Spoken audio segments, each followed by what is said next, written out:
The political editor at the Daily Express, Sam Lister, and former Labour MP Simon Danczuk. Welcome to the sofas here, where we have a bit more of a relaxed chat at the end of the show. Scotland. We're seeing a vote, the debate's taking place now in Holyrood on a ceasefire in Gaza. But Simon, the really interesting thing here is the Scottish Labour Party has taken a very different position on this issue to the UK Labour Party. Yeah, and this is a taste of what Labour will be like in government, and it should worry us. That's the reality. There's a real split. Anna Sarwar, leader of the Scottish Labour Party, very smart guy. He was elected in 2010 when I was elected, so I know him quite well. I would say he's just on the right in Labour politics, so he's not soft left like I would describe Starmer, and you can see that there's a real split developing there. It should be cause for concern for Keir Starmer, no doubt about it. Especially if the Labour Party, Sam, is going to be winning perhaps 30 seats in Scotland. That's their sort of Jackie Bailey prediction. The deputy leader there has been quite ambitious about taking seats from the SNP. That's going to be a significant voting bloc that might be more independent-minded in Westminster. Yeah, and I might be being slightly cynical here, but I think the motion up in Holyrood and the one we saw in Westminster, these are SNP-led motions.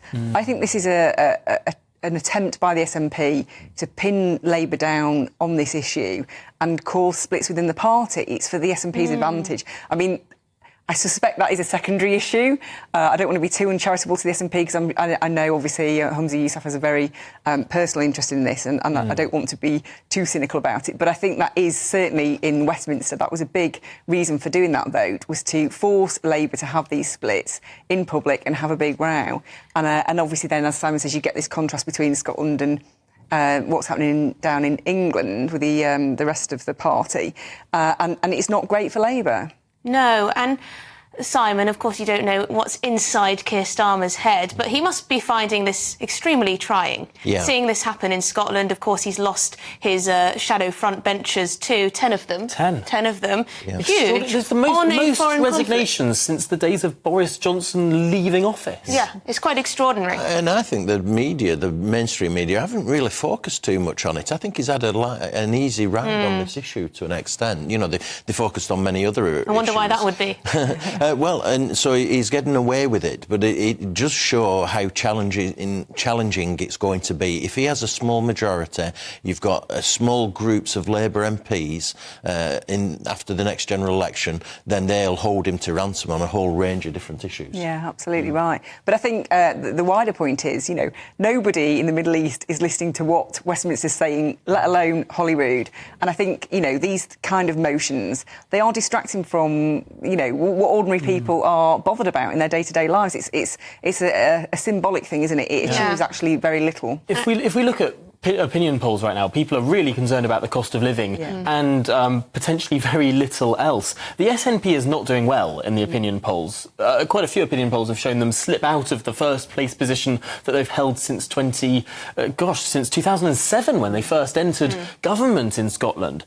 I wonder, will this distraction perhaps not help the SNP as much as they think it might, if they're not seen to be focusing on the bread and butter issues? I think they're trying to shore up support within the Muslim community. That's what a lot of these votes are about, aren't they? Yeah. But it is navel-gazed, and it is a bit pompous to believe that Netanyahu, leader in Israel, is going to take any notice of what some backbench Labour MPs think. Also, what's quite interesting is that Labour have added an amendment which notes it will require, this is the call for a ceasefire, it will require all sides to comply. Well, obviously. but obviously also will not happen. I mean, this is the ridiculousness of this motion is, you know, in what world does Hamas agree to anything? You know, it's a terrorist organisation. It's not a government that has legitimate recognition in the world. And how helpful is this when there is currently a high-stakes negotiation being led by the United States, being participated in by Qatar, Hamas and Israel, about a humanitarian pause, for want of a better word, whether it's 3 or 5 days or whatever it is, in return for hostages? Does this perhaps undermine that effort to some extent? Well, I think what it shows is that, and it's a really significant issue, it shows that there's a small minority in the Labour Party, Labour MPs, who are prepared to take the side of the Palestinians and Hamas as opposed to backing Israel in this instance. And that's a big point, isn't it? But they would argue that what they're calling for is an end to civilian deaths.